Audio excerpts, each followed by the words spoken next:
I woke up that Tuesday morning to the sound of construction equipment rumbling through what should have been peaceful countryside. And when I looked out my bedroom window, I saw a crew of workers building a footbridge over my creek without my permission. My name is Owen Orwell, and I had moved to this property in rural Virginia 3 years ago specifically to get away from the noise and bureaucracy of city living. The 10 acres I owned included a beautiful creek that wound through the eastern edge of my land, and I had spent countless hours sitting on its banks, fishing and enjoying the solitude. I pulled on jeans and a flannel shirt, not even bothering with coffee before I stormed outside. The morning air was crisp, typical for October in Virginia, and my breath fogged as I approached the construction crew. There were 4 men working with professional efficiency, already having set the foundation posts on both sides of the creek. A large pickup truck with Miller Construction painted on the side sat parked on the dirt road that bordered my property. "Excuse me," I called out, my voice sharp. "What the hell do you think you're doing on my land?" The foreman, a burly man in his 50s with a graying beard, looked up from where he was directing 2 younger workers. "Morning," he said, wiping his hands on his jeans. "We're building a footbridge. Should be done by end of day." "On whose authority?" I demanded, crossing my arms. He pulled a folded paper from his back pocket and handed it to me. "Willow Creek Estates, HOA. They contracted us to build a pedestrian bridge here for community access to the walking trails on the other side." I stared at the work order, my blood pressure rising with each word I read. "This is my property. The HOA has no jurisdiction here." The foreman's expression shifted to uncertainty. "Look, buddy, I just do what I'm paid to do. The HOA president, some lady named Patricia, she gave us this location and said it was all approved. We got permits and everything." "Permits from who? The county?" "From the HOA," he said, and I could hear the doubt creeping into his voice now. I pulled out my phone and took pictures of everything: the partially constructed bridge, the work order, the truck, and the workers. "Stop working immediately. This is private property and you're trespassing. I never gave anyone permission to build anything here." The foreman made a call, presumably to Patricia, and I could hear a woman's voice squawking through the phone even from several feet away. After a tense conversation, he hung up and looked at me apologetically. "She says to continue working. Says this was all approved by the community and that you're in violation of community standards by blocking access." "Community standards?" I almost laughed. "I'm not even part of your HOA. My property was established decades before Willow Creek Estates was developed. I'm grandfathered out of the entire thing." This was true. When the development company had bought up surrounding land 5 years ago and created Willow Creek Estates, my property had already been privately owned for 30 years. The previous owner, an elderly man named Harold, had sold me the place with explicit documentation showing the land was exempt from any HOA agreements. I had checked this thoroughly with a real estate attorney before purchasing.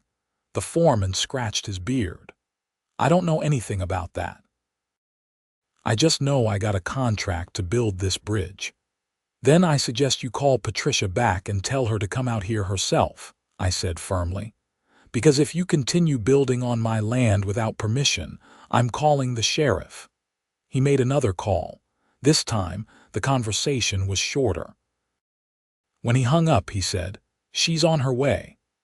I waited, arms crossed, while the construction crew stood around awkwardly. They had stopped working, at least, which was something. The morning sun climbed higher, burning off the mist that had been hovering over the creek. It was going to be a beautiful fall day, or it would have been if I were not dealing with this nonsense. 20 minutes later, a white BMW SUV pulled up, and out stepped Patricia Cunningham. I had seen her around town a few times, always dressed like she was heading to a country club luncheon even when she was just buying groceries. Today, she wore cream-colored slacks and a burgundy sweater, her blonde hair styled in a bob that probably cost more than my monthly utility bill. She was probably in her mid-50s and had the kind of practiced smile that never quite reached her eyes. "Mr. Orwell," she said, her tone dripping with false sweetness. "I see there's been a little misunderstanding." "No misunderstanding," I replied. "You're building on my land without permission. That's called trespassing."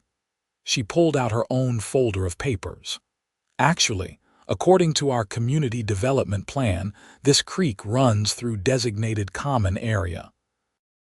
The footbridge is part of our trail expansion project, which was approved by a unanimous vote of the HOA board last month. Your HOA has no authority over my property," I said, keeping my voice level despite my rising anger. "I'm not a member. Never have been. Never will be. This land is privately owned and explicitly exempt from your HOA agreements." Patricia's smile tightened. "When you purchased this property, you agreed to certain easements and community standards. All properties in the Willow Creek area are subject to HOA oversight." "Show me the document where I agreed to that." She shuffled through her papers, her expression becoming more pinched. "It's standard procedure. Everyone in the community—" "I'm not in your community," I interrupted. "My property predates your development. I have documentation from my attorney explicitly stating that my land is grandfathered out of any HOA jurisdiction. Would you like to see it?" I had not brought the documents with me, but I knew exactly where they were in a fireproof safe in my home office, along with all my property deeds and important papers. Patricia's facade cracked slightly. "Mr. Orwell, we're trying to improve the community here. This footbridge will provide safe access to the nature trails and increase property values for everyone. I don't understand why you would want to stand in the way of progress." "Because it's my land," I said simply. "You don't get to build on someone else's property just because you think it's a good idea. That's not how property rights work." She drew herself up, trying to look imposing despite being a good 6 inches shorter than me.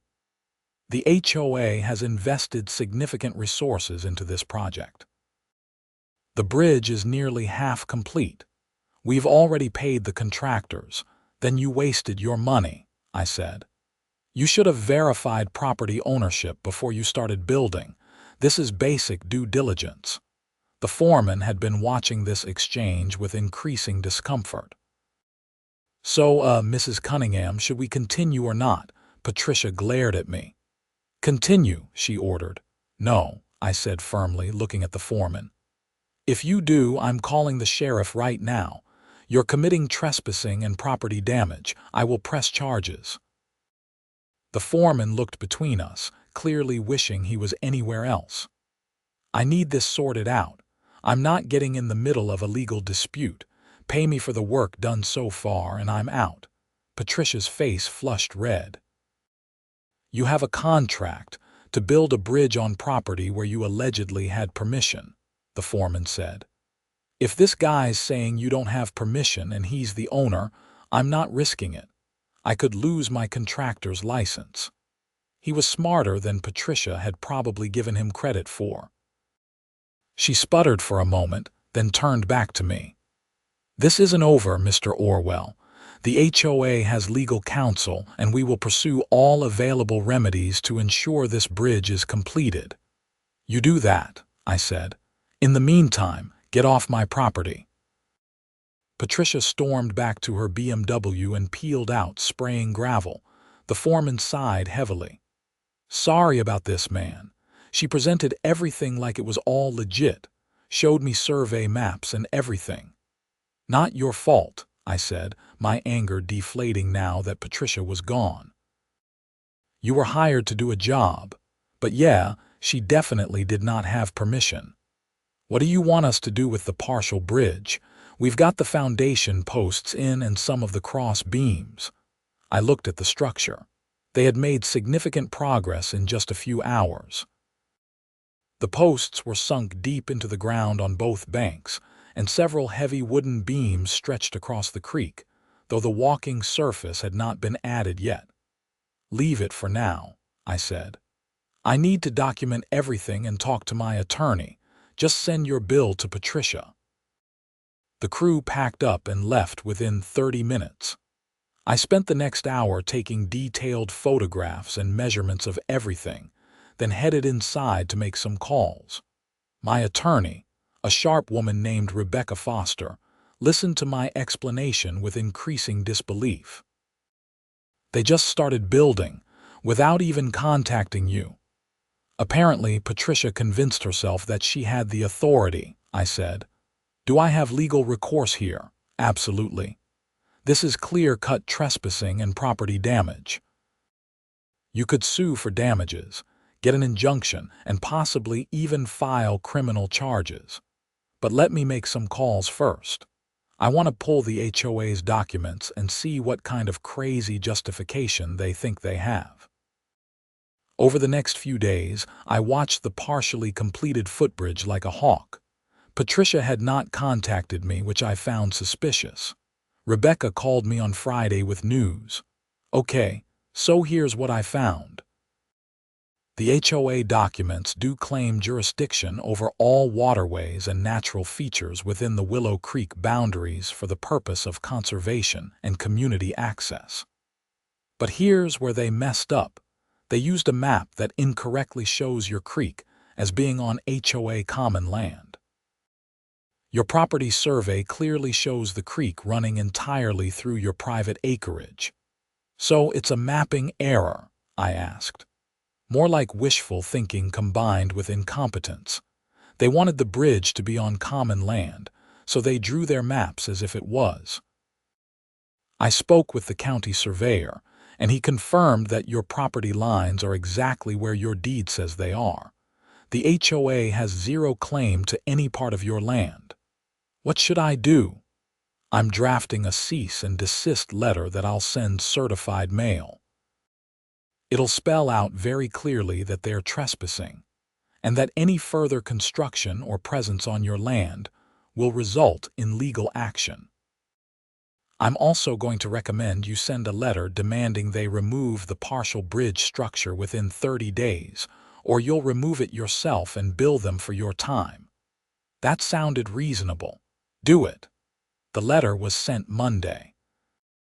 I received a response on Thursday, but not from Patricia's attorney, from Patricia herself, via email. The message was long, rambling, and borderline incoherent, but the gist was that the HOA refused to acknowledge my property rights, insisted the bridge was being built on common land, and threatened me with fines and legal action if I interfered with community improvement projects. I forwarded the email to Rebecca, who called me within an hour. "This is possibly the stupidest response I've ever seen. She's basically admitting to trespassing in writing. I'm going to file for an injunction and start the process for a civil suit. In the meantime, that 30-day deadline stands. If they don't remove the bridge structure, you have every right to remove it yourself." The 30 days came and went. The partial footbridge remained in place, now weathering in the autumn rain. I emailed Patricia twice, reminding her of the deadline. She never responded. On day 31, I woke up early, had my coffee, and headed to my tool shed. I pulled out my reciprocating saw, crowbar, sledgehammer, and work gloves.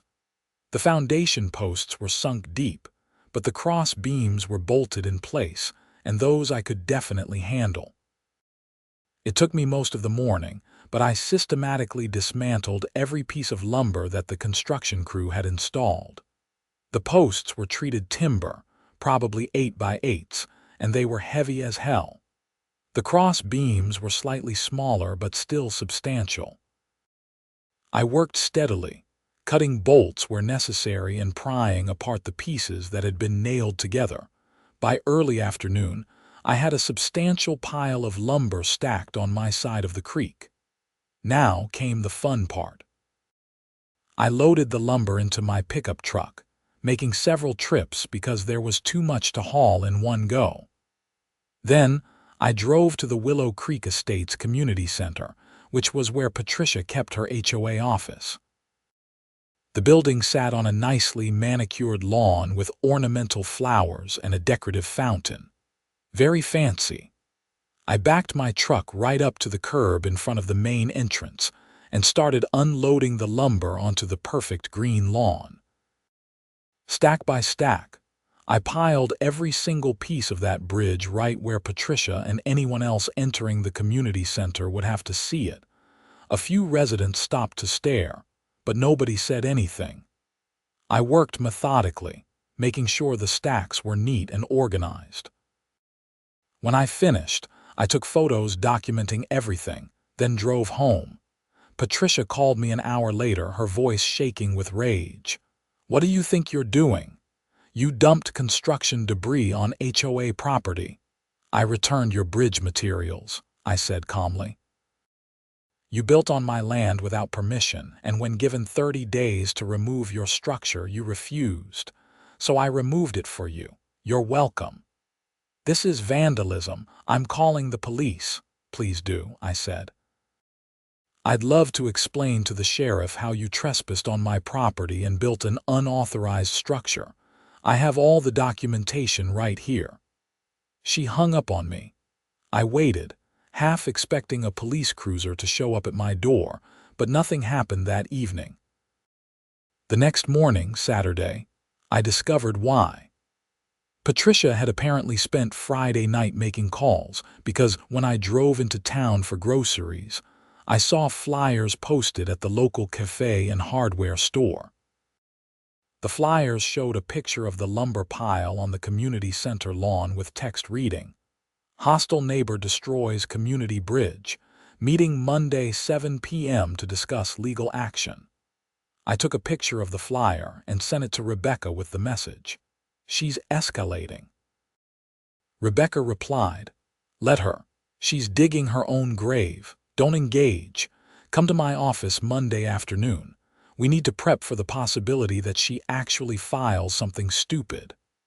Monday afternoon, I met with Rebecca at her office in Charlottesville, about 40 minutes from my property.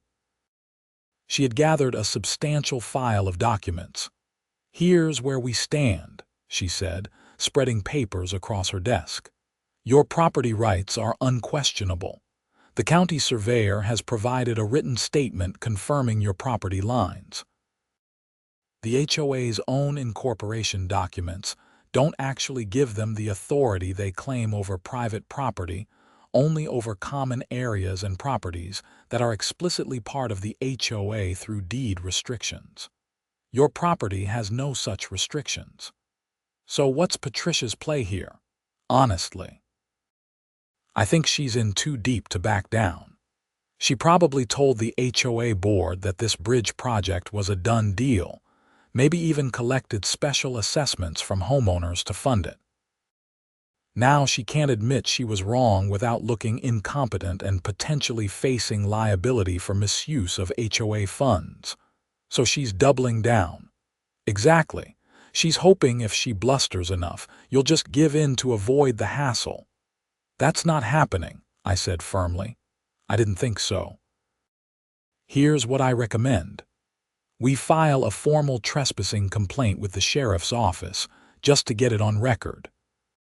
We also send another letter, this one even more explicit, demanding that Patricia and the HOA cease all contact regarding your property and acknowledge in writing that they have no jurisdiction over your land. If she refuses, we file the civil suit for trespassing, property damage, and harassment." Do it. That evening, I attended the HOA meeting. I was not a member, so I had no official standing, but HOA meetings in Virginia are generally open to the public. The community center meeting room was packed with probably 50 residents, all of them clearly worked up about something.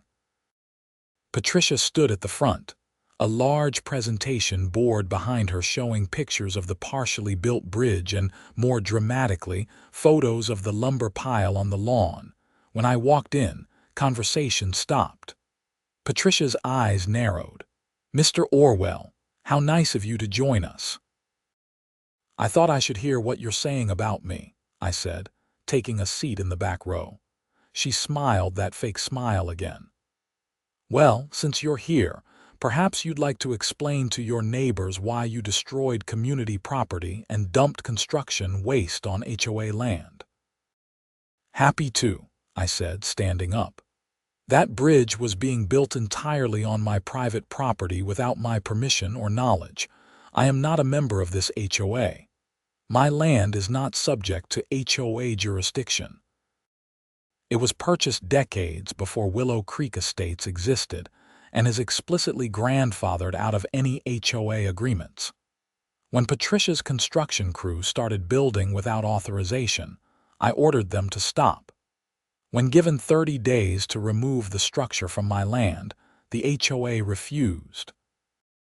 So I removed it myself and returned the materials. That's not destroying community property. That's removing trespassing structures from private land." Murmurs rippled through the crowd. Patricia's face flushed red. "That's not true.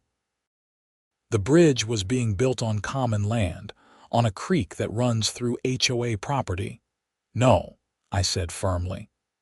"The creek runs entirely through my property. I have survey documents, county records, and a written statement from the county surveyor confirming this." Patricia either never bothered to check property lines, or she deliberately ignored them. Either way, she authorized construction on land the HOA has no claim to. An older man in the third row raised his hand. "Patricia, did you verify the property lines before starting this project?" Patricia stammered. "The HOA has maps. Did you check with the county?" The man pressed. "Did you verify actual property ownership? The HOA bylaws give us authority over natural features on HOA common land," a woman chimed in. "Not on private property." "Patricia, please tell me you verified this was common land before you spent $12,000 of our money on this bridge." $12,000. The number hung in the air. That was a substantial sum for a small HOA. Patricia scrambled. "The community voted to approve the trail expansion project. We approved expanding trails on HOA land," another resident said. "Nobody said anything about building on someone else's property without permission." The meeting devolved into chaos. Residents argued among themselves, some supporting Patricia, many questioning her judgment. I stayed for another 30 minutes, then quietly left. I had made my point. Tuesday morning, a sheriff's deputy came to my door. Deputy Mike Harrison was someone I had met a few times at the local diner, and he seemed apologetic about the visit. "Morning, Owen. Got a complaint filed by Patricia Cunningham regarding property destruction. You mind telling me your side?" I invited him in and showed him everything: my property survey, the county records, the documentation from my attorney, photos of the bridge construction, and photos of me dismantling it and returning the materials. Deputy Harrison reviewed everything carefully. "So let me make sure I understand. The HOA built on your land without permission. You told them to remove it. They didn't, so you removed it yourself." "That's right. And you didn't destroy anything. You just took it apart and gave it back." "Exactly," he sighed. "Yeah, Patricia's complaint isn't going anywhere. You had every right to remove unauthorized structures from your property. Between you and me, she's been a thorn in the side of the sheriff's office for years. Always calling about violations of her HOA rules that she thinks we should enforce, even though we keep explaining that HOA disputes are civil matters, not criminal ones. So I'm clear, completely. I'll file my report stating that no crime was committed." "You acted within your rights as a property owner," He paused. Though I gotta ask, was stacking the lumber on their lawn really necessary? I shrugged. They built on my property. I gave them back their materials. Where else should I have put it?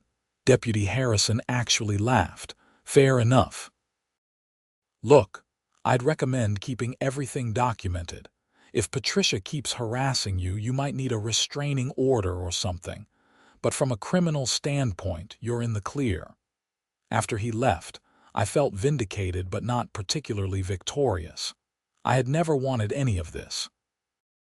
I just wanted to be left alone on my property. 2 days later, Rebecca called. You're not going to believe this. Patricia filed a civil complaint against you in small claims court. She's suing you for the cost of the bridge construction, plus damages for intentional destruction of community property. Are you kidding me? I wish. The claim is for $15,000. She apparently inflated the costs. The court date is set for 3 weeks from now. Can she even do this? Given that it was my property, she can file whatever she wants. Whether it goes anywhere is another matter. We'll file a counterclaim for trespassing and property damage. This should be a pretty straightforward case, but we need to be prepared. The 3 weeks passed slowly. I continued my normal routine working on my property, doing some freelance carpentry to supplement my income, and trying to ignore the occasional dirty looks I got from Willow Creek residents when I went into town. A few residents, though, were supportive. The older man from the meeting, whose name was George, stopped me at the hardware store one Saturday. I wanted to apologize, he said. A lot of us had no idea Patricia was building on private land. That's not what we voted for. Some of us are actually pushing to have her removed from the HOA board. I appreciate that, I said. I've got nothing against the HOA in general. I just want my property rights respected. As you should. What she did was wrong, and worse, she's been lying to the board about it. Claims you're being unreasonable and blocking legitimate community projects. Did she mention that I'm not actually part of the HOA? She conveniently left that out, George said dryly.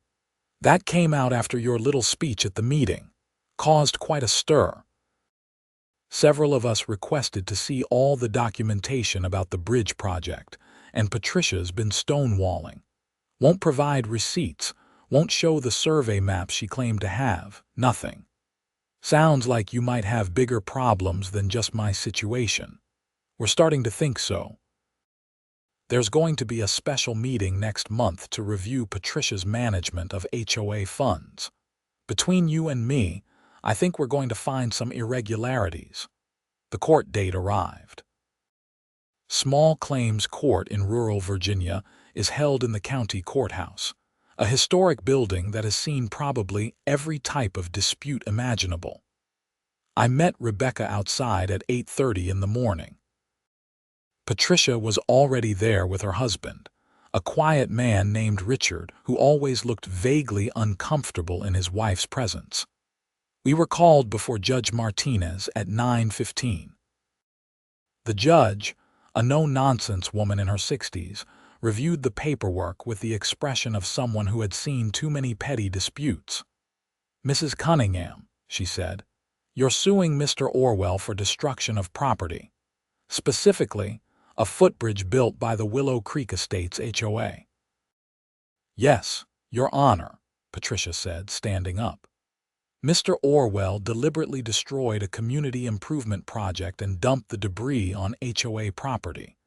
The bridge was being built to provide safe access to nature trails and cost the HOA over $15,000. Mr. Orwell, your response? Rebecca stood. Your Honor, my client removed an unauthorized structure that was built on his private property without permission or legal authority. The HOA had no right to build on Mr. Orwell's land and refused to remove the structure when given the opportunity. Mr. Orwell acted within his rights as a property owner. Judge Martinez looked at Patricia. Mrs. Cunningham, Do you have documentation showing that the bridge was built on HOA common land? Patricia fumbled with her papers. The HOA bylaws give us authority over natural features within the community. That's not what I asked. Do you have a survey or property records showing that the creek in question is on HOA common land? We have maps, county certified surveys, or property deeds. Patricia hesitated. Not with me today, Your Honor, Rebecca interjected. We have county-certified survey documents showing that the creek runs entirely through Mr. Orwell's property. She handed over a folder. We also have a written statement from the county surveyor confirming the property boundaries. At no point does the creek cross HOA common land. Judge Martinez reviewed the documents carefully. Her expression grew stern. Mrs. Cunningham, these are official county records clearly showing property lines. Did you verify property ownership before authorizing construction? I relied on the HOA's existing maps. Did you check with the county recorder's office? Did you hire a surveyor? Did you contact Mr. Orwell at any point before beginning construction? Patricia's silence was damning. Judge Martinez set down the papers. Mrs. Cunningham, what you did is called trespassing. You authorized construction on private property without the owner's permission. Mr. Orwell had every legal right to remove that structure. In fact, he showed considerable restraint by giving you 30 days' notice before doing so. But the community needs. What the community needs is irrelevant if it requires violating someone else's property rights. Your case is dismissed. She turned to Rebecca. Counselor, you filed a counterclaim. Yes, Your Honor. For trespassing, property damage from the foundation posts that were dug into Mr. Orwell's land, and harassment.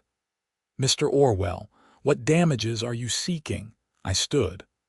Honestly, Your Honor, I just want to be left alone. I want a court order stating that the HOA has no jurisdiction over my property and ordering them to cease all contact regarding it. As for monetary damages, I spent about 8 hours removing the bridge structure. My normal carpentry rate is $50 an hour. $400 would cover my time. Judge Martinez nodded. That seems reasonable. Mrs. Cunningham, the court finds in favor of Mr. Orwell. The Willow Creek Estates HOA is ordered to pay Mr. Orwell $400 for his time and labor. Additionally, the HOA is prohibited from any further construction, access, or claims regarding Mr. Orwell's property. The court recognizes that Mr. Orwell's land is not subject to HOA jurisdiction and orders the HOA to update its records accordingly. Do you understand? Patricia's face was bright red. This is outrageous. The community does not supersede individual property rights, Mrs. Cunningham. This matter is closed. If the HOA continues to harass Mr. Orwell, he can seek further legal remedies including restraining orders. Court is adjourned. We walked out into the October sunshine. I felt like a weight had been lifted. Well, that went about as well as it could have, Rebecca said. Make sure you keep that court order handy. If Patricia contacts you again, you've got grounds for further action. I paid Rebecca her fees and drove home, stopping at the diner for a celebratory lunch. Several locals came by my table to congratulate me. Apparently word of the court case had spread, and many people thought Patricia had overstepped. I figured that was the end of it. I was wrong. 2 weeks later, I was working in my garage when George from the HOA stopped by. His expression was grim. Owen, I thought you should know we conducted an audit of HOA finances. Patricia's been embezzling. I set down my tools. What? The bridge project. She told contractors it was funded by HOA special assessments, but she never actually collected those assessments. She paid the contractors with regular HOA dues, which were supposed to cover things like lawn maintenance and snow removal. Then she created fake invoices to cover the missing money. How much are we talking? At least $30,000 over the past 2 years. The bridge was just the latest project. She's been authorizing work and pocketing kickbacks, or in some cases, just straight up transferring HOA money to her personal accounts. That's a serious crime. We know. The board voted unanimously to remove her as president and report her to the authorities. I wanted to give you a heads up because she knows you're part of what exposed her. When you demanded documentation and pushed back on the bridge, it made several of us start asking questions. Once we started digging, the whole thing unraveled. Is she being arrested? Police were contacted yesterday. I think they're building a case. I thank George for letting me know. Part of me felt bad for Patricia. Embezzlement was a serious charge that could result in prison time. But mostly I felt frustrated that all of this could have been avoided if she had just respected property rights in the first place. The next week, I saw Patricia's arrest reported in the local newspaper. She was charged with embezzlement, fraud, and misuse of HOA funds. The article noted that an audit had revealed discrepancies totaling over $35,000. Her husband Richard filed for divorce shortly after. The story created quite a stir in Willow Creek Estates.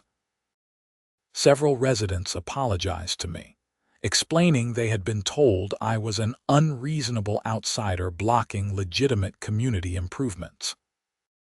When they learned the truth that Patricia had been building on my private property without permission and had been stealing HOA funds, sentiment shifted dramatically. The new HOA board president, George, sent me a formal letter apologizing for the incident and confirming that the HOA recognized my property as private and exempt from HOA jurisdiction. They also sent me the $400 the judge had ordered, plus an additional $500 as a goodwill gesture. I accepted the apology and the money, though I made it clear I had no interest in ever joining the HOA. George understood completely. Patricia's criminal case moved through the legal system over the next several months. I was called to testify at a preliminary hearing about the bridge incident. The prosecutor, a sharp young woman named Andrea Chen, explained that the bridge situation was important because it showed Patricia's pattern of deception and disregard for rules. She told the HOA board she had proper authorization, Andrea explained. She showed them fake survey documents. When you pushed back, she tried to cover it up rather than admit her mistake. It's part of a broader pattern of dishonesty we're establishing. I testified about the timeline of events, the unauthorized construction, Patricia's insistence she had the right to build on my land, her refusal to provide documentation or remove the structure, and finally, the court case where the judge ruled in my favor. The defense attorney tried to portray me as hostile and unreasonable, but the facts were on my side. I had documentation for everything. In March of the following year, Patricia pleaded guilty to multiple counts of fraud and embezzlement. She was sentenced to 3 years in prison, though with the possibility of parole after 18 months. She was also ordered to pay full restitution to the HOA, though given that she had spent most of the money, restitution would likely be a long process involving wage garnishment and asset seizure. Richard divorced her while she was awaiting sentencing. I heard through the grapevine that he moved to North Carolina and wanted nothing to do with the whole situation. Life returned to normal after that. The lumber pile on the community center lawn was finally removed by the new HOA board. They also planted a nice flower garden in that spot, which I thought was a much better use of the space. My creek remained undisturbed. I spent many peaceful evenings that spring and summer sitting on its banks, fishing and enjoying the solitude I had moved out here to find. Occasionally, Willow Creek residents would wave when they drove past my property, but nobody bothered me about joining the HOA or granting access to my land. George stopped by once more in June, bringing a case of beer as a thank-you gift. "The community's doing a lot better now," he said as we sat on my porch. "New management is actually following the rules, being transparent about finances. Several people have said they feel better about living here now." "That's good," I said. "I never wanted any trouble. Just wanted to keep my property." "You did the right thing," George said. "If you had let Patricia push you around, who knows how long her schemes would have continued. Standing your ground exposed the whole mess." I sipped my beer and looked out at my land. The evening sun cast long shadows across the creek, and I could hear birds calling in the woods. This was exactly what I had wanted when I bought the place: peace, privacy, and the simple pleasure of owning a piece of land that nobody could take from me.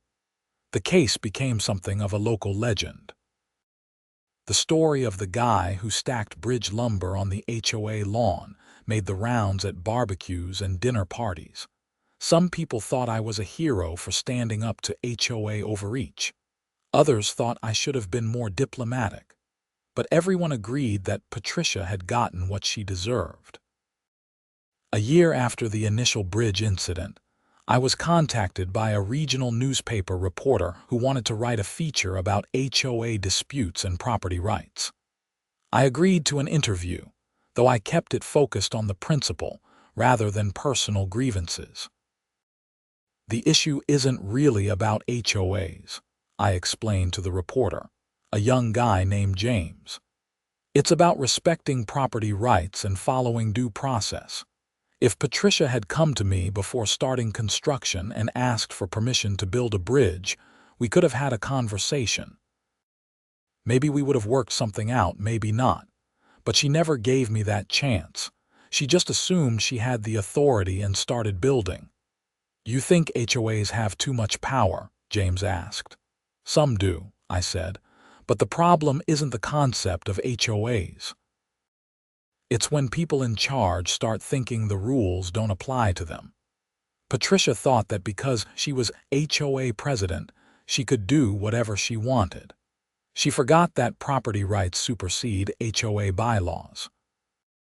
The article was published a few weeks later, and I got several calls from people in similar situations, homeowners dealing with overzealous HOAs trying to claim jurisdiction over private property. I referred them to Rebecca, who was happy to take on more property rights cases. Life went on. I continued my carpentry work, maintained my property, and enjoyed my peaceful existence. The creek still flowed through my land, undisturbed except by deer coming to drink and the occasional trout I pulled out for dinner. The foundation posts from the bridge eventually rotted and washed away during a heavy spring flood. I let them go. They were on my property, but they were no longer causing any harm, and nature was taking care of them without my intervention.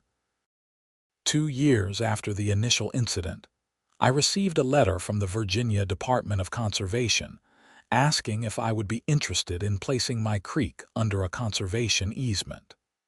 The program would protect the waterway from development while still allowing me full use of my property. In exchange, I would get a modest tax break. I thought about it for a while. The irony was not lost on me. Patricia had wanted to build a bridge to give the community access to nature trails, ostensibly for conservation purposes. But real conservation meant protecting the land, not building structures on it. I signed the conservation easement. The creek would remain undisturbed, protected by law for as long as I owned the property and beyond. It felt like the right decision. 3 years after the bridge incident, I was at the hardware store when I ran into Richard, Patricia's ex-husband. He looked healthier than I remembered, less stressed. "Owen," he said, seeming uncertain whether to approach. "Richard." "How are you doing?" "Better," he said honestly. "I'm living in Asheville now, got a job with a tech company. It's been good to start over." "I'm glad to hear that." He hesitated. "I wanted to apologize for Patricia's behavior. I knew she could be stubborn and controlling, but I had no idea about the embezzlement or how badly she was treating you and others." "You're not responsible for her choices," I said. "I know. But still, what she did was wrong and you got caught in the middle of it. You handled it better than most people would have." "I just wanted to be left alone," I said with a slight smile. "Well, you earned it. I hope you get to enjoy your property in peace." We shook hands and Richard left. I felt no animosity toward him. He had been a victim in his own way, married to someone who had spiraled into criminal behavior. Patricia was released from prison after serving 20 months. I heard she moved to Florida to live with a sister and was working at her retail job to pay off her restitution. I never saw her again, and I was fine with that. Our interactions had been brief but intense, and I had no desire to revisit that conflict. The Willow Creek Estates HOA continued under new management. They focused on actual community needs, maintaining common areas, organizing neighborhood events, handling snow removal. They never again tried to claim jurisdiction over private property, and they made sure to verify property lines before any project. As for me, I lived exactly the life I had wanted when I moved to Virginia. I worked on my carpentry projects, maintained my 10 acres, fished in my creek, and enjoyed the peace that comes from living on your own terms. The bridge incident became a story I would occasionally tell at gatherings, usually ending with the line, "And that's why you always check property lines before you start building." 5 years after the incident, my property was exactly as I had first envisioned it, a quiet refuge from the noise and chaos of modern life. The creek still flowed, the trees grew tall, and the only footbridge anywhere on my land was one I built myself.